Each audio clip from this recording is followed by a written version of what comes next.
Welcome to JNI today. ముందుగా headlines చూద్దాం.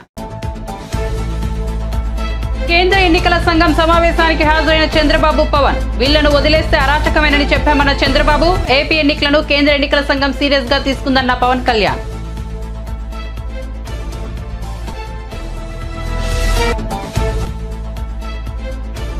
విజయవాడలో కేంద్ర ఎన్నికల సంఘం సమావేశం. వైసీపీ తరపున విజయసాయిరెడ్డి హాజరు. గుర్తింపు లేని జనసేన పార్టీకి ఎలా అనుమతినిచ్చారని కేంద్ర ఎన్నికల సంఘాన్ని అడిగామన్న విజయసాయిరెడ్డి.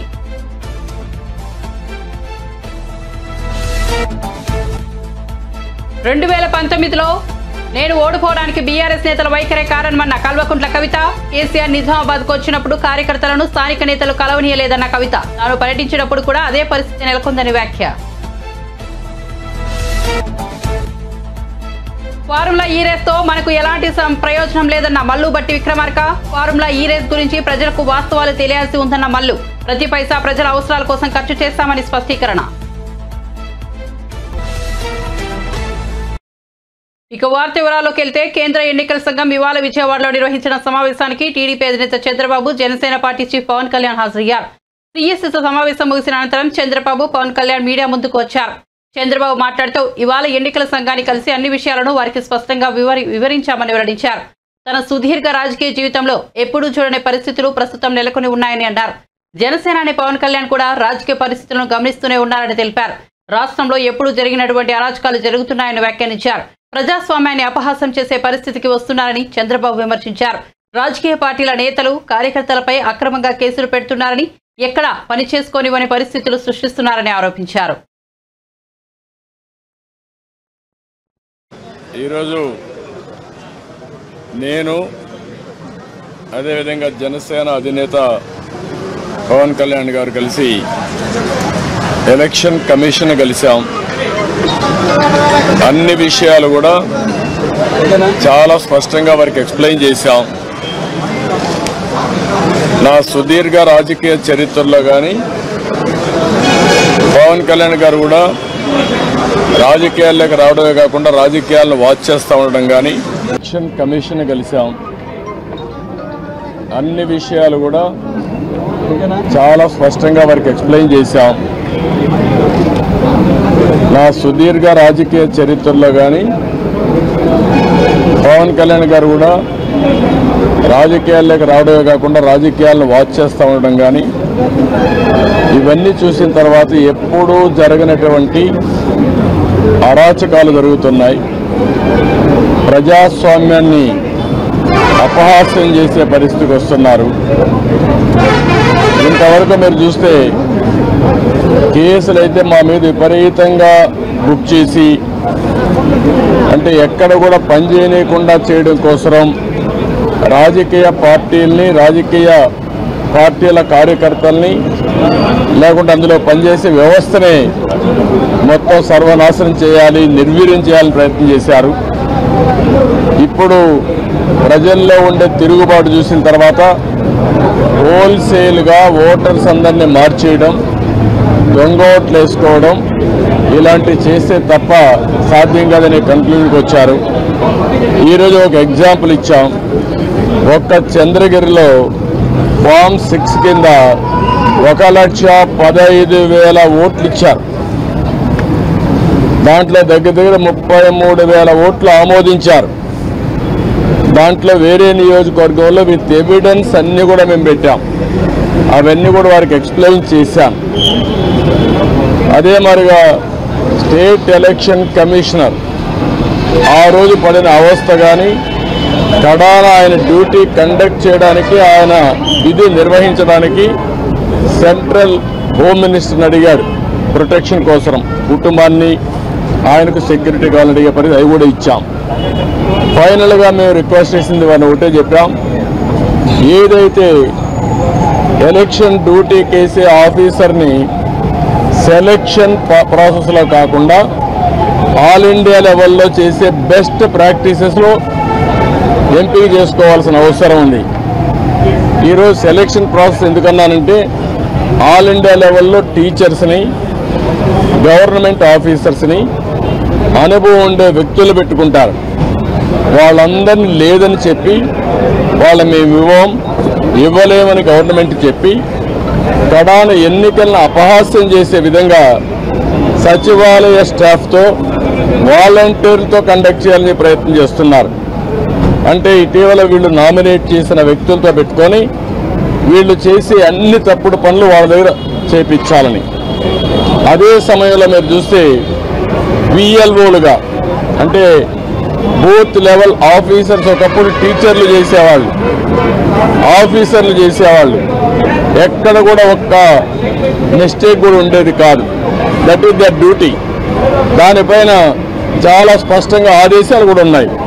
ఎవరన్నా కానీ డ్యూటీ స్పష్టంగా చేయలేకపోతే వాళ్ళని యాక్షన్ తీసుకోవడం, ఇంక్రిమెంట్స్ కట్ చేయడం, ఉద్యోగాలు తీసేయడం అన్నీ ఉంటాయని భయపడిపోయేవాళ్ళు. ఈరోజు ఎవరు చేస్తున్నారంటే ప్రధాన మహిళా పోలీస్ 2600 మంది బిఎల్ఓని మహిళా పోలీసులు పెట్టేశారు. ఇది నాకు ఆశ్చర్యం వేస్తుంది. 83 నియోజకవర్గంలో మహిళా పోలీసుల బిఎల్ఓకి పెడితే వాళ్ళకి మహిళా పోలీసులకు ఏం తెలుస్తుంది ఇవన్నీ అంటే? ఇంకొక పక్క వై ఏపీ నీడ్స్ జగన్ అని కలెక్టర్ దగ్గర నుంచి అందరూ క్యాంపెయిన్లు చేస్తారు. ఇప్పుడు చేసిన అరాచకం చాలదు, భారతీయ యుగానికి తీసుకుపోవడానికి అలాంటి వాళ్ళు పెట్టుకొని చేసే పరిస్థితికి వస్తున్నారు. ఇవన్నీ మేము ఎక్స్ప్లెయిన్ చేసిన తర్వాత వారికి మా మీద కానీ జనసేన మీద కానీ దగ్గర 6000 నుంచి 7000 కేసులు మా మీద పెట్టారు. ఒక్క పుంగనూరులో కేసులో 250 మంది పెట్టారు. 200 మంది పైన జైలుకు పోయి వచ్చారు. ఇప్పుడు బైండ్ ఓవర్ కేసులు పెడుతున్నారు. అంటే నీ మీద కేసు ఉంది, పోలీసు వాళ్ళు నోటీస్ ఇస్తారు, ఎంఆర్ఓ దగ్గర సరెండర్ కావాలి అంటే మళ్ళీ బెదిరించడం. ఎలక్షన్లో ఎవరిని పని చేయనీయకుండా నిర్వీర్యం చేయడానికి, లేకపోతే మళ్ళా వాళ్ళని అరెస్ట్ చేయడానికి ప్రయత్నం చేసే పరిస్థితి వచ్చారు. టీడీపీ అధినేత చంద్రబాబుతో కలిసి విజయవాడలో కేంద్ర ఎన్నికల సంఘం సమావేశానికి హాజరయ్యారు జనసేనాని పవన్ కళ్యాణ్. ఆ భేటీ ముగిశాక మీడియాతో మాట్లాడారు. ఏపీలో ఎన్నికలు పూర్తి ప్రజాస్వామ్యబద్ధంగా జరగాలన్న ఉద్దేశంతోనే కేంద్ర ఎన్నికల సంఘం ఇవాళ విజయవాడ వచ్చి సమావేశం ఏర్పాటు చేసిందని పవన్ కళ్యాణ్ వెల్లడించారు. చంద్రబాబు 3 సార్లు ముఖ్యమంత్రిగా చేసి విపక్ష నేతగా ఉన్నారన్నారు. ఆయన తన సుదీర్ఘ అనుభవంతో తాను ముఖ్యమంత్రిగా ఉన్న సమయంలో ఎన్నికలు ఎలా జరిగాయో సీఈసీకి చక్కగా వివరించారన్నారు. పారదర్శకంగా ఎన్నికలు జరగడానికి ఆయన శాయశక్తిగా ఎలా కృషి చేశారో చెప్పారు.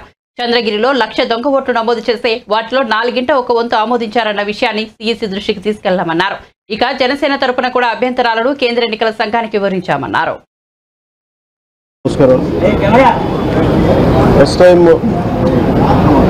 చాలా కాలం తర్వాత ఫుల్ ఎలక్షన్ కమిషన్ రావడం దాని తాలూకు సీరియస్నెస్ తెలియజేస్తూ ఉంది. ముఖ్యంగా ఆంధ్రప్రదేశ్ ఎన్నికలు చాలా ప్రజాస్వామ్యబద్ధంగా జరగాలి అని కేంద్రం ఎన్నికల సంఘం మన నిర్ణయం తీసుకున్నందువల్లే ఈ రోజున ఫుల్ ఎలక్షన్ కమిషన్ ఆంధ్రప్రదేశ్ విజయవాడలో రావడం జరిగింది.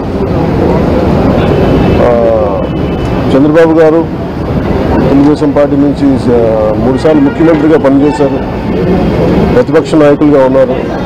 ఆయన సుదీర్ఘమైన అనుభవంలో కూడా నేను ఎన్నిసార్లు ముఖ్యమంత్రిగా ఉన్నప్పుడు కూడా ఎలా జరిగింది అని చాలా బాగా వివరించారు. ఎంత ఫెయిర్ ఎలక్షన్ జరగడానికి ఆయన సాయశక్తులు ఎలా కృషి చేశారో చెప్పారు. జనసేన తరపు అలాగే వైసీపీ ఏమేం చేసింది ఇప్పుడు దాకా, దొంగ ఓట్లు ఎలా రిజిస్టర్ చేశారు. ఆ చంద్రగిరి ఇందాక మీరు చెప్పినట్టు చంద్రగిరిలో దాదాపు 1,00,000 పైచిలకు ఓట్లు దొంగ ఓట్లు నమోదు చేస్తే దాదాపు దాంట్లో 1/4 ఆల్మోస్ట్ దాన్ని యాక్సెప్ట్ చేశారు. ఇలా ప్రతి చోట ప్రతి నియోజకవర్గంలో ప్రతి బూత్లో ఏ స్థాయిలో దొంగ ఓట్లు నమోదవుతున్నాయి, ఎలా తీసేయాలి, వీటి మీద చాలా స్పష్టంగా వివరించారు. జనసేన తరఫు నుంచి నేను ప్రత్యేకంగా వివరించింది ఎలక్షన్ కమిషన్కి, మా వైసీపీ ప్రభుత్వం వచ్చినప్పటి నుంచి లా అండ్ ఆర్డర్ కంప్లీట్గా దిగజారిపోయింది. ఎవరన్నా ప్రజాస్వామ్య హాని జరుగుతుంటే గొంతెత్తిన పొలిటికల్ పార్టీస్ కానీ వ్యక్తులు కానీ ప్రైవేట్ వ్యక్తులు కానీ వాళ్ళందరి మీద కేసులు ఎలా పడుతున్నాయి, కేసులు ఎలా చేస్తున్నాయి, ముఖ్యంగా బైండ్ ఓవర్ కేసులు ప్రత్యేకించి పొలిటికల్ పార్టీ టీడీపీ వారి మీద కానీ జనసేన కార్యకర్తల మీద కానీ ఇవన్నీ చాలా క్లియర్గా తెలియజెప్పడం జరిగింది వారికి. అలాగే పోలీసు అధికారులను ఇప్పుడు సడన్గా మారుస్తూ ఉన్నారు. లాస్ట్ 2 నెలలుగా మార్చేస్తూ ఉన్నారు. మళ్ళీ ఎన్నికలు సంఘం వచ్చేటప్పటికి మళ్ళీ వాళ్ళకి కావాల్సిన అధికారులను తిరిగి అక్కడ వేయించుకునేలాగా తీసుకొచ్చిన ప్రణాళికలు చేస్తాం. అది కూడా బలంగా తెలియజేస్తాం.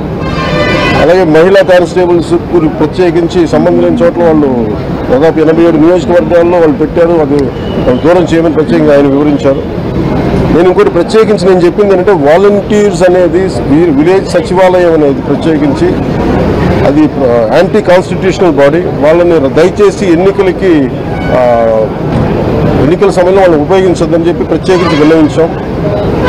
అలాగే మేము కోరుకుంది ఏంటంటే మీరు కనుక సంపూర్ణంగా దీని వైపు చూడకపోతే, దీని పారదర్శకత కన్నా దీని ఎలక్షన్ చేయకపోతే ఇక్కడ ప్రజాస్వామ్యం కూలి అయిపోద్ది, ఇక్కడ హింస ఎక్కువ అయిపోద్ది. అలాగే గత స్థానిక ఎన్నికల్లో కూడా ఏ స్థాయిలో కనీసం ఒక దళిత యువకుడు లాంటి ఒక కనీసం నామినేషన్ వేసే పరిస్థితుల్లో కూడా లేదు, అందరినీ చేశారని చెప్పి ప్రత్యేకించి అది వివరించాం. ఖచ్చితంగా వాళ్ళు ఒకటే ఎన్నికల ప్రధానాధికారి ఒకటే చెప్పారు ఆయన CEO, మేము చాలా కట్టుబడి ఉన్నాం, ఫ్రీ అండ్ ఫెయిర్ ఎలక్షన్ జరిగేలా కట్టుబడి ఉన్నామని చెప్పి అంత భరోసాగా ఇప్పుడు మాట్లాడటం ఖచ్చితంగా ఇది కేంద్రం చాలా సీరియస్గా తీసుకుని ఆంధ్రప్రదేశ్ ఎలక్షన్స్లోనే తెలియజేస్తూ ఉంది. ఈసారి ఫ్రీ అండ్ ఫెయిర్ ఎలక్షన్స్ ఉంటాయి, ప్రభుత్వాలు మారుతాయి అనే నేను మనస్ఫూర్తిగా నమ్ముతున్నాను. అలాగే ఈ పరిస్థితుల్లో కేంద్ర ఎన్నికల సంఘం ప్రధానాధికారులందరికీ కూడా ప్రత్యేక ధన్యవాదాలు తెలియజేసుకుంటున్నాను. భారతదేశంలో భూమిపై హక్కులు అనే విధానంపై క్లారిటీ కోసం గతంలో అనేక ప్రయత్నాలు జరిగాయని ఏపీ రెవెన్యూ శాఖ మంత్రి ధర్మాన ప్రసాదరావు అన్నారు. ఆయన మంగళవారం మీడియాతో మాట్లాడారు. 1989లో కేంద్ర ప్రభుత్వం ప్రొఫెసర్ DC వైద్య ద్వారా కమిషన్ నియమించి ఎలాంటి రికార్డుల వ్యవస్థ ఉండాలో నివేదిక కోరానని చెప్పారు. ఆ కమిషన్ మన దేశంలో టైటిల్ కి గ్యారంటీ ఉండే వ్యవస్థ తీసుకురావాలని సిఫారసు ఇచ్చిందని చెప్పారు.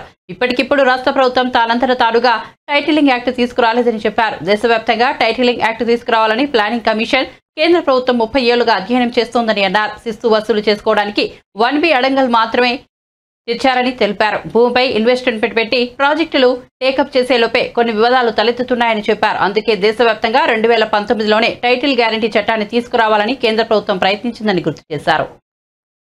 ల్యాండ్ రికార్డ్స్ మోడరైజేషన్ ప్రోగ్రాంలో భాగంగా దేశవ్యాప్తంగా టైటిల్ గ్యారంటీ వ్యవస్థ తేవడంగా పనిచేయాలని గవర్నమెంట్ ఆఫ్ ఇండియా ఒక తీర్మానం చేసుకుంది.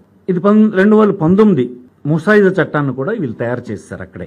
దాని ప్రకారం నీతి ఆయోగ్ ఒక నివేదిక ఇచ్చింది. టైటిల్ గ్యారంటీ చట్టం ఎలాగ తీసుకురావాలో అని అన్ని రాష్ట్రాలకి ఒక మార్గదర్శకాలు లాంటిది ఇచ్చింది.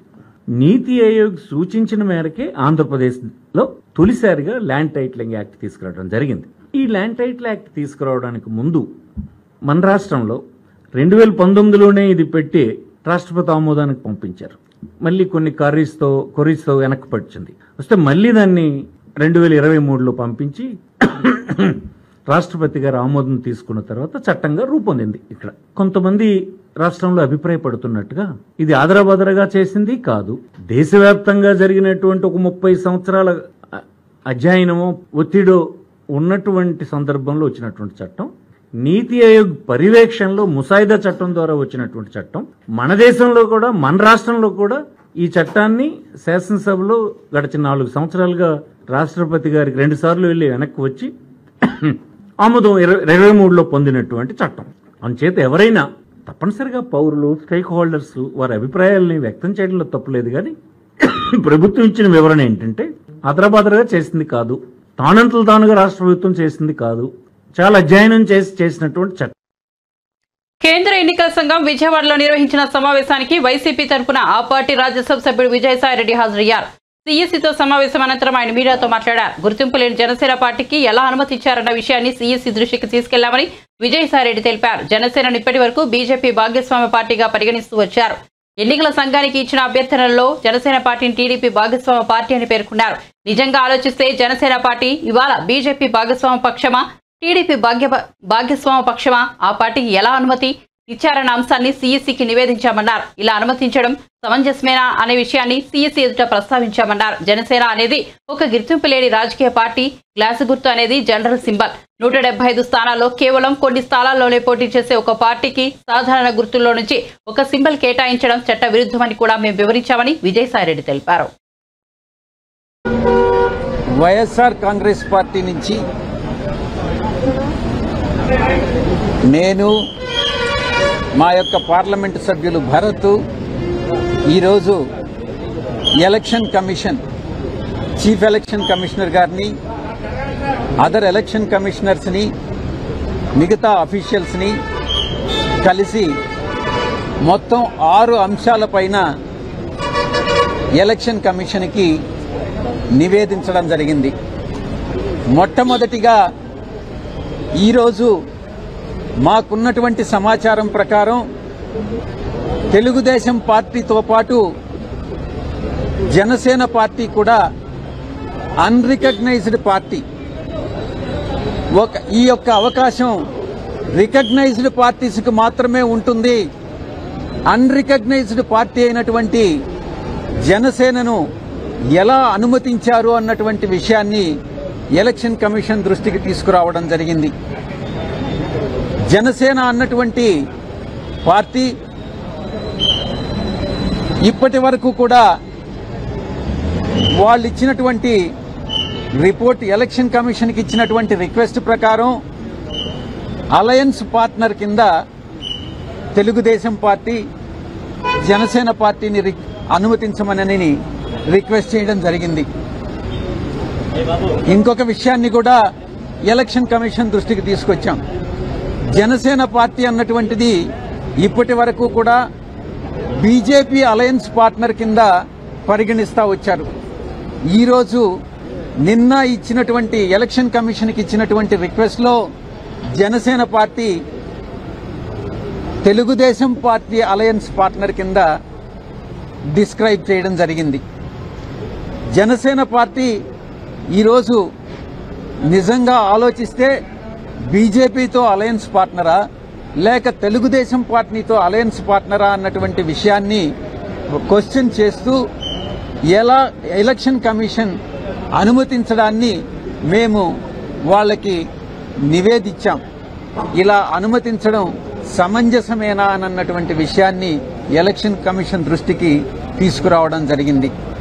ఇక రెండవ విషయం, జనసేన అన్నటువంటిది unrecognised political party. Glass symbol అన్నటువంటిది ఒక జనరల్ సింబల్. అటువంటి సింబల్ని గతంలో 2019 ఎన్నికల్లో గడిచినటువంటి ఎన్నికల్లో glass symbol throughout the state ఇవ్వడం జరిగింది. అటువంటి సింబల్ని, కామన్ సింబల్ని ఒక పొలిటికల్ పార్టీకి రాష్ట్ర వ్యాప్తంగా కొన్ని స్థానాల్లో, 175 స్థానాల్లో కొన్ని స్థానాల్లో పోటీ చేసేటటువంటి ఒక రాజకీయ పార్టీకి ఒక సింబల్ కేటాయించడం జనరల్ సింబల్లో నుంచి అది చట్ట విరుద్ధం అది అన్నటువంటి విషయాన్ని కూడా మేము ఎలక్షన్ కమిషన్కి నివేదించడం జరిగింది. ఈ 2 విషయాలు కాకుండా మరొక విషయం, మూడవ అంశం, కోనేరు సురేష్ అనేటటువంటి వ్యక్తి, ఇతను తెలుగుదేశం పార్టీ ఎలక్టోరల్ సెల్ లో ఏదో సమ్ పొజిషన్లో ఉన్నాడన్నమాట. ఇతను ఒక బల్క్ కంప్లైంట్ని, ఒక ఇంచుమించుగా 10 లక్షల పైచిలుకు ఓట్లన్నీ కూడా ఆంధ్ర రాష్ట్రంలో బోగస్ ఓట్లు అన్నటువంటి కంప్లైంట్ని chief electoral officer Andhra Pradesh chief formula ఈ రేస్తో రాష్ట్రానికి వచ్చే ప్రయోజనం ఏమీ లేదని ఉప ముఖ్యమంత్రి మల్లు భట్టి విక్రమార్క అన్నారు. మంగళవారం ఆయన మీడియాతో మాట్లాడుతూ ఫార్ములా ఈ రేస్ పై మాజీ మంత్రులు, బీఆర్ఎస్ నేతలు చేసిన ఆరోపణలను తిప్పికొట్టారు. ఫార్ములా ఈ రేస్ గురించి ప్రజలకు వాస్తవాలు తెలియాల్సి ఉందన్నారు. సెక్రటేరియట్ బిజినెస్ రూల్స్ ప్రకారం ఫార్ములా ఈ రేస్ కు అనుమతి లేదన్నారు. వాళ్ళెవరో హైదరాబాద్ కు వచ్చి వెళ్లడానికి 100 కోట్లు కట్టాలా అని ప్రశ్నించారు. ఇది బిజినెస్ రూల్స్ కు భిన్నమైనదన్నారు. ప్రతి పైసా రాష్ట్ర ప్రజల అవసరాల కోసం ఖర్చు చేస్తామని స్పష్టం చేశారు. గత ప్రభుత్వం రాష్ట్ర ప్రయోజనాలను తాకట్టు పెట్టిందని ఆరోపించారు. ఫార్ములా ఈ రేస్ పై మాజీ మంత్రులు అనవసరమైన ఆరోపణలు చేస్తున్నారన్నారు. ఈ రేస్ విషయంలో తమ ప్రభుత్వం సరైన చర్యలు తీసుకోలేదని, ఈ రేస్ వెనక్కి వెళ్లడంతో నష్టమని విమర్శలు చేస్తున్నారని, కానీ అది వెనక్కి వెళ్లడంలో మనకు వచ్చిన నష్టమేమీ లేదన్నారు. ఓ కంపెనీ టికెట్లు అమ్ముకొని లబ్ధి పొందిందని, ఇందులో 3 వాటాదారులు ఉన్నారన్నారు.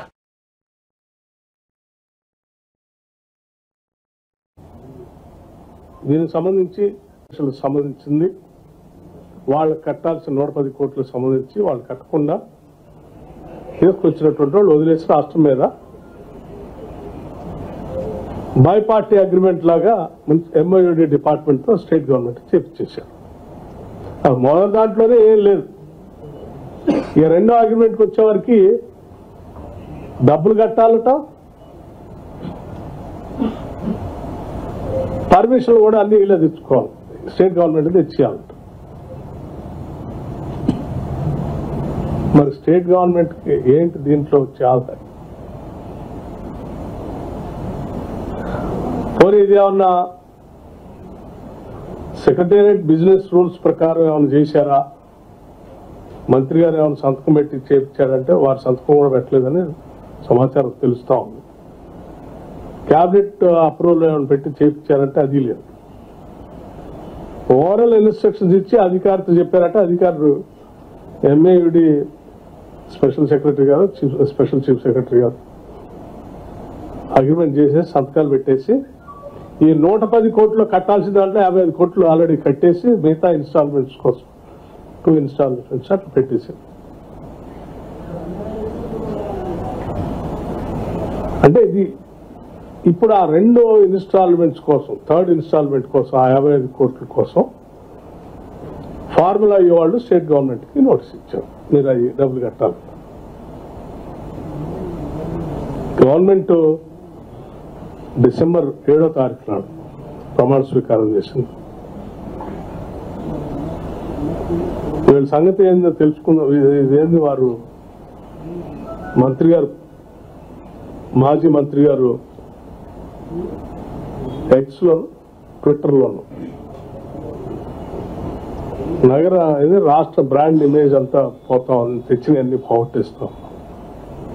అరే పచ్చిగా రాష్ట్రాన్ని అమ్మకానికి పెట్టి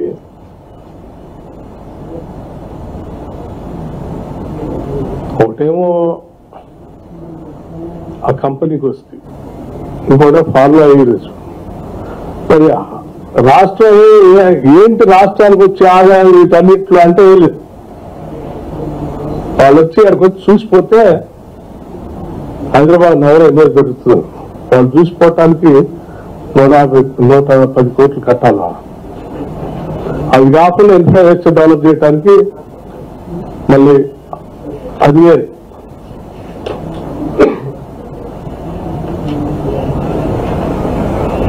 ఇన్ని డబ్బులు కట్టి రాష్ట్రం సాధించింది ఏంటి అంటే ఏమి లేదు. సో మీరు చేసిన తప్పిదాన్ని బిజినెస్ రూల్స్ కి పూర్తిగా భిన్నంగా మీరు చేసినటువంటి తప్పిదాన్ని మీకున్నటువంటి ఒక రకమైనటువంటి కోరికలను తీర్చుకోవటం కోసం రాష్ట్ర ప్రయోజనాలని, రాష్ట్ర ఆస్తుల్ని, రాష్ట్ర వనరుల్ని వాళ్ళ తాకట్టు పెట్టేసి అప్పనంగా ఇచ్చేసి జరిగే నష్టాన్ని కాపాడిన రాష్ట్ర ప్రజల కోసం ఇప్పుడు వచ్చిన ప్రభుత్వం ప్రయత్నం చేస్తుంటే రాష్ట్రానికి నష్టం చేస్తాం. ఏపీలో అంగన్వాడీ వర్కర్స్ హెల్పర్లు సమ్మెలోకి దిగారని, వారు తెగేదాకా లాగొద్దు, తర్వాత తీవ్ర చర్యలుంటాయని ప్రభుత్వ సలహాదారు సజ్జల రామకృష్ణారెడ్డి హెచ్చరించారు. తాడేపల్లి క్యాంపు కార్యాలయంలో ఆయన మీడియాతో మాట్లాడుతూ అంగన్వాడీ కార్మికులతో మొదట్లో అధికారులు, తర్వాత మంత్రుల బృందం చర్చలు జరిపారని చెప్పారు. మొన్న వీరిపై ఎస్మా ప్రయోగిస్తూ జీవో తెచ్చామని వార్నింగ్ ఇచ్చారు. కొన్ని ఆడియో మెసేజ్లు వారి గ్రూపుల్లో పోస్టు చేశారని, వారి మాటల్లో రాజకీయపరమైన అజెండా ఉందని తెలిసిందని చెప్పారు. అంగన్వాడీ కార్మికులం 1,00,000 మంది ఉన్నామని, తాము అనుకున్నది జరగకపోతే ప్రభుత్వాన్ని దించేస్తామనేలా వీడియోలో వారి మాటల్లో వ్యక్తమవుతోందన్నారు. ప్రభుత్వం పరిష్కరించాల్సిన సమస్యలను పరిష్కరిస్తుందని చెప్పాయని, కానిది వచ్చే గవర్నమెంట్లో ఆలోచిస్తామని చెప్పామని తెలిపారు. తాము ఎప్పుడు ఒకే మాట మీద ఉన్నామన్నారు. ఈ అంగన్వాడీల కింద లక్షలాది మంది మహిళలు, పిల్లలు, గర్భిణీలు ఉన్నారన్నారు. ఎక్కడో ఒక పాయింట్ వద్ద ప్రభుత్వం ప్రత్యామ్నాయం చేయాల్సి ఉందని సజ్జల రామకృష్ణారెడ్డి తెలిపారు. మెసేజ్లు కూడా వాళ్ళ గ్రూప్స్లో సర్క్యులేట్ అవుతున్నాయి చూసాం. ఎవరైతే చర్చలకు ఆ రోజు వచ్చారో నాయకులు, అంగన్వాడీ వర్కర్స్ నాయకులు మాతో చర్చలు జరిపారు. వాళ్ళు ఆడియో మెసేజెస్ ఉంటే విన్నాం.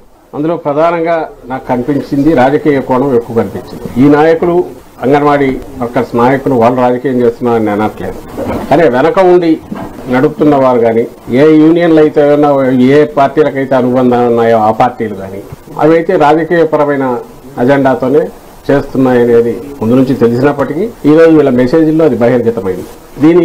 దీని రిపర్కషన్స్, దీని ఇవి ఎంతవరకు ఉంటాయనేది ఆలోచించడం కంటే, ఇంతమంది ఉన్నాం కదా 1,00,000 మందిని, మనం అనుకున్నది రాకపోతే ప్రభుత్వాన్ని అయినా దించేంత వరకు పోగలం అనే ధీమా ఈ బయట నుంచి ఆర్గనైజ్ చేస్తున్న నాయకులు లేదా పార్టీల నుంచి ఉందని వాళ్ళ మాటల్లోనే వ్యక్తమవుతుంది. ఆడియో ఇది వింటే ఎగ్జాక్ట్లీ మేము ఏదైతే భయపడుతూ వచ్చామో, వాళ్ళను హెచ్చరిస్తూ వచ్చామో అంగన్వాడీ ఉద్యోగులు, అదే ఫైనల్గా జరుగుతుంది.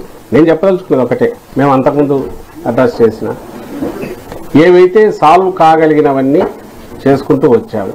ఏదైతే ఇమ్మీడియట్ ఈ టర్మ్లోనే ఇప్పుడు చేయడం కుదరదు కాబట్టి తర్వాత భవిష్యత్తులో దాని గురించి ఇది ఎన్నికల సమయం, ఎన్నికలు వస్తున్నాయి, అయిపోయాక తర్వాత మాట్లాడదాం, దాని గురించి ఏదైనా సానుకూలంగా చేయడానికి ప్రశ్న యాదాపనం అయితే చేయలేమని చెప్పారు.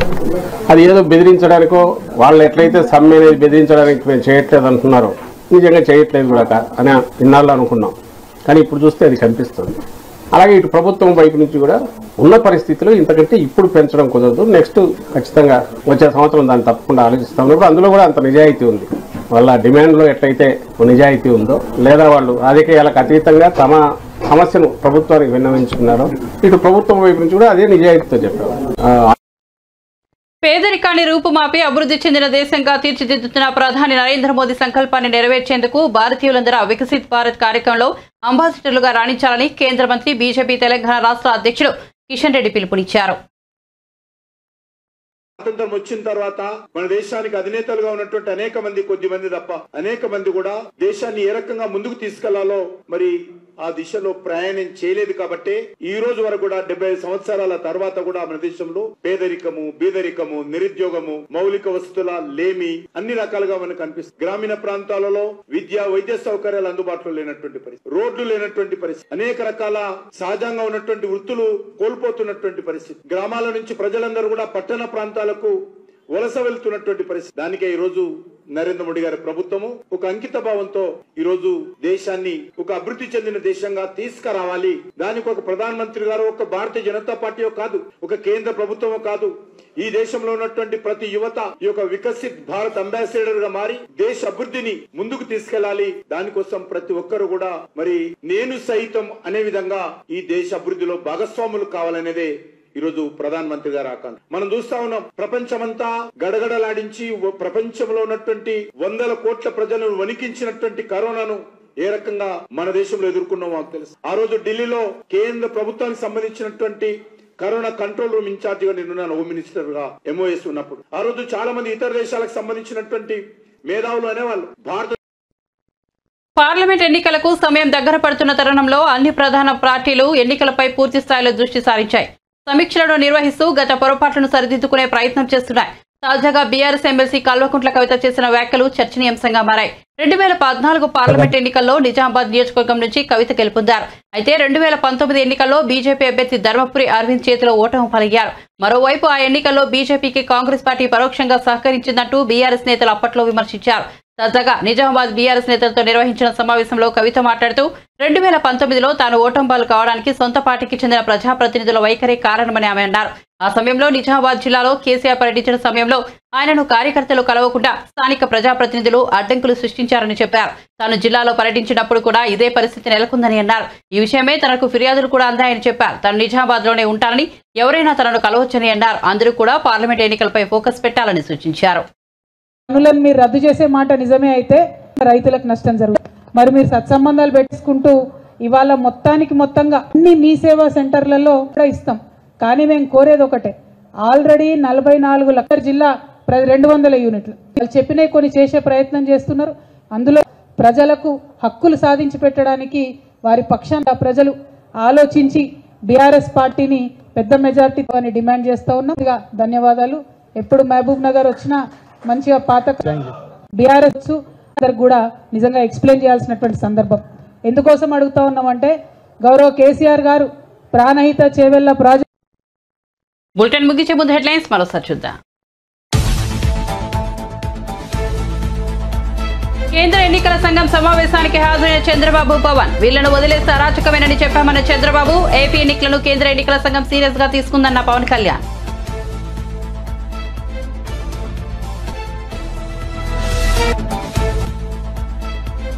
విజయవాడలో నేడు కేంద్ర ఎన్నికల సంఘం సమావేశం. వైసీపీ తరఫున విజయసాయిరెడ్డి హాజరు. గుర్తింపు లేని జనసేన పార్టీకి ఎలా అనుమతించారని కేంద్ర ఎన్నికల సంఘాన్ని అడిగామన్న విజయసాయిరెడ్డి.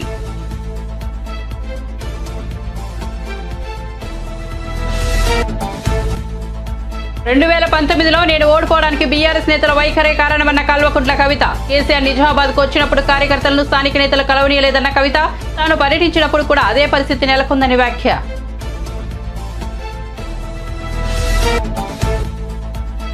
ఫార్ములా ఈ రేస్ తో మనకు ఎలాంటి ప్రయోజనం లేదన్న మల్లు బట్టి విక్రమార్క. ఫార్ములా ఈ రేస్ గురించి ప్రజలకు వాస్తవాలు తెలియాల్సి ఉందన్న మల్లు, ప్రతి పైసా ప్రజల అవసరాల కోసం ఖర్చు చేస్తామని స్పష్టీకరణ. మరిన్ని అప్డేట్స్ కోసం చూస్తూనే ఉండండి జై నైట్ టుడే.